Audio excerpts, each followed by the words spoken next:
নাই, আমরা দুর্নীতি করব না, দুর্নীতিকে সমর্থন করব না। যতদিন বেঁচে থাকবো, যতদিন শরীরে রক্ত থাকবে, ততদিন সত্যের পথে সংগ্রাম করে যাব। হয় আমার গুলি আসুক, হয় আমার মৃত্যু আসুক।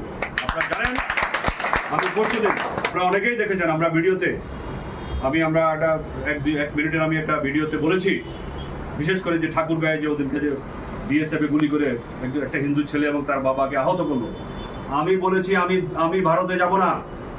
আমার অসুস্থতা যদি হয়, আল্লাহ আমাকে মুক্ত করবে, আমি চিকিৎসার জন্য ভারতে যাব না। ভারতের দর্শনীয় কোনো স্থান দেখার জন্য আমি যাব না। আমি ভারতে, সুতরাং ভারতকে ভয় করে কথা বলার মতো অবস্থা আমার না। আমি সেই মানুষ না। আমি বলছি, এই যে ফেলানি সহ যতগুলো হত্যাকাণ্ড করেছে, এগুলার বিচার করতে হবে।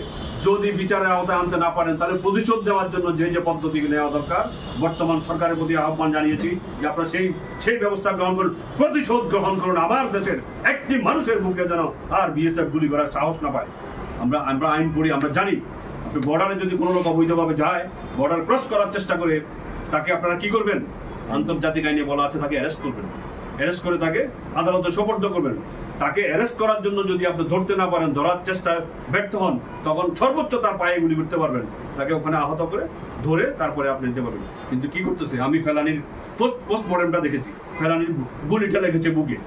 হৃৎপিণ্ড যেখানে থাকে বাম পাশে, আপনাদের প্রত্যেকের হৃৎপিণ্ড কিন্তু আমাদের এখানে এই জায়গাটায় গুলি করেছে। এক গুলিতেই সে মারা গেছে।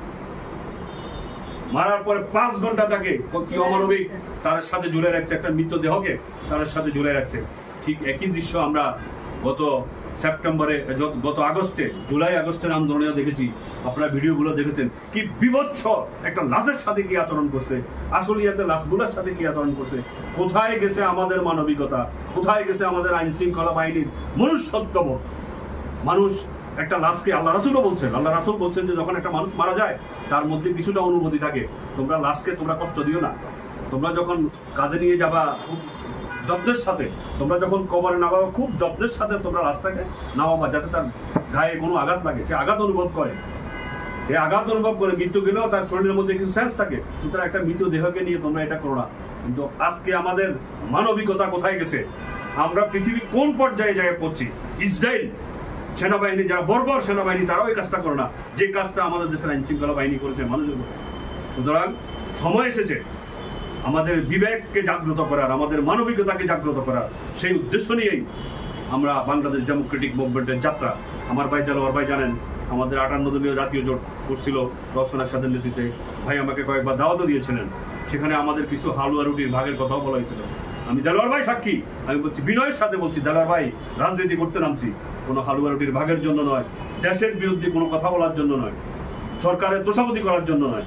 আমি বিনয়ের সাথে বলে দেলোয়ার ভাইয়ের সাথে মাপ চাই, কারণ উনি আমাকে দাওয়াত দিয়ে নিয়ে গেছিলেন। আমি মাপ চেয়ে চলে আসছি যে না ভাই, আমরা ছোট দল, আমাদের অর্থ নাই, কষ্ট হয়। এই যে আসছে সবাই আজকাল নিজের পয়সা খরচ করে কষ্ট করে আসছেন, কি জন্য? দেশপ্রেমের জন্য। আমি আরেকটা কথা বলে রাখি, আপনাদের কোনো লস নাই, রাজনীতি করলে কোনো লস নাই। আল্লাহ রাসূল রাজনীতি করেছেন না, তাহলে সেটা সুন্নত না, শুধু রাজনীতি করা ফরজ। আল্লাহর রাস্তায় মানুষকে, কোরআনে পরিষ্কার বলা আছে যে তোমরা মানুষকে উদু ইলা সাবিলি রাব্বিকা বিল হিকমাতি ওয়াল মাউইজাতিল হাসানা, তোমরা মানুষদেরকে সৎ পথে, ভালো পথে আল্লাহর রাস্তায় ডাকো, উত্তম কৌশলের সাথে, বুদ্ধির সাথে, জোর করে না। সুতরাং কোরআনে যদি বলা থাকে যে আপনি ভালো পথে, সৎ পথে মানুষকে ডাকেন, আল্লাহ কোরআনের নির্দেশ। সুতরাং আমরা রাজনীতি করতেছি কেন? দেশটাকে ভালো করার জন্য, মানুষদেরকে ভালো করার জন্য, ঘুষ, সুদ, দুর্নীতি এগুলো বন্ধ করার জন্য। সুতরাং আমাদের এটা ইবাদত। আপনারা যে আসছেন, ওই যে বলো না, মসজিদে গেলে প্রতি কদমে কদমে সওয়াব। আজকে যে এই মিটিং এ আসছেন, আমি হলফ করে বলতে পারি, কোরআন শপথ করে বলতে পারবো, আপনাদের সওয়াব হচ্ছে, নেকি হচ্ছে। বিকজ আপনাদের উদ্দেশ্যটা সৎ উদ্দেশ্য যদি থাকে, নেক ভালো উদ্দেশ্য যদি থাকে যে আমি একটা ভালো কাজের জন্য যাচ্ছি, সুতরাং একটা সওয়াবের বিষয় আছে। দুনিয়াতে হয়তো কিছু পেলেন না, টাকা পেলেন না, খাওয়া পেলেন না, আপনি ক্ষমতা পেলেন না, কিন্তু আপনি পরকাল পাচ্ছেন। আপনার আমলনামায় এই বিষয়গুলো লেখা হচ্ছে। রাজনীতি করা ফরজ। অনেকে বলে রাজনীতি করা ঠিক না, কেন?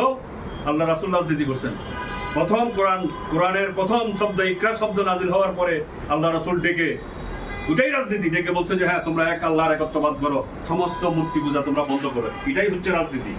অন্যায়কে দূরে সরাই দিচ্ছে, সত্য মিথ্যাকে বিতাড়িত করছে, সত্যকে ডেকে আনছে।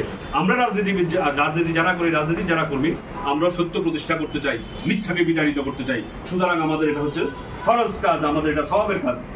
ইন্নামা আমালু বিন্নিয়াত একটা কথা আছে না, নিয়তের উপর কর্মের ফলাফল নির্ভরশীল। আপনার নিয়ত যদি সহি হয়, নিয়ত যদি ভালো হয়, আপনি যেখানে যাবেন সেখানে আপনার সওয়াব হবে, যেখানে যা করবেন সেখানে আপনি সওয়াব অর্জন করবেন।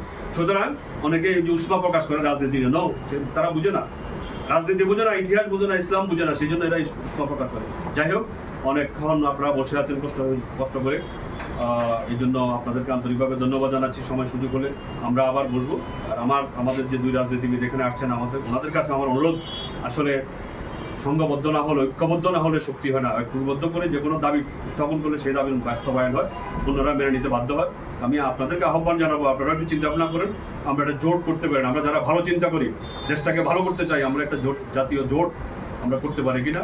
আমার দুই কুষ্টিয়ান রাজনীতিবিদ এখানে আছেন ভাই, আমাদের প্রেসিডেন্ট, আপনারা একটু করেন। আপনারা যেরকম বলছেন যে আপনারা ডাকলে আমরা ডাকলে আপনারা আসবেন, আমরাও আপনাদের ডাকে আমরা সাড়া দিব, আমরা যাবো ইনশাআল্লাহ, সব সময় আমরা আপনাদের কাছে। আর এখন এই প্রেক্ষাপটে সুতরাং বোঝা যাচ্ছে যে আপনার সহসা খুব ইলেকশন হচ্ছে না, ইলেকশন নিয়ে করে লাভ নাই। আমাদের দলের যেটা বিষয় হলো, আমরা যেখানে আছি, 2 জন হোক, 3 জন হোক, 5 জন হোক, সেখানে আমরা একটা কমিটি করে ফেলবো। আমাদের কমিটি করে, মেহরবানি করে আপনার তালিকাটা 5 জন হলে 5 জনের একটা তালিকা দিয়ে, আমি অমুক কমিটি করছি, অমুক ওয়ার্ড কমিটি, অমুক থানা কমিটি করছি, এই নেন এটার তালিকা। আমি বিনয়ের সাথে আপনাদের কাছে অনুরোধ করবো, এই কাজটুকু এখন আমাদের করতে হবে। আমাদের এখন হলো ঘরোয়া এই যে টিম ওয়ার্ক গুলো জায়গায় জায়গায় করতে হবে। করার পরে অনেকে শোডাউনের কথা বলে, হ্যাঁ শোডাউন, কিছু টাকা পয়সা খরচ করে 500-1000 লোক নিয়ে একটা মিছিল করা কোনো বিষয় না, এটা কিন্তু পার্টির কোনো অর্জন না। দেখালাম সমস্যা আছে, কোনো প্রয়োজন নেই। আমাদের অটোমেটিক আমরা যখন কাজ করতে থাকবো, সমাজ জানবে, রাষ্ট্র জানবে, মানুষ জানবে আমরা আছি। সুতরাং আপনাদের কাছে এই আহ্বান জানিয়ে, আবারও কষ্ট করে আসার জন্য আপনাদেরকে ধন্যবাদ জানিয়ে, মুবারকবাদ জানিয়ে আমি আমার এখানে বক্তব্য শেষ করছি। আল্লাহ হাফেজ, খোদা হাফেজ, জিন্দাবাদ বাংলাদেশ, জিন্দাবাদ বাংলাদেশ ডেমোক্রেটিক মুভমেন্ট, জিন্দাবাদ। আপনারা বলছেন আমাদের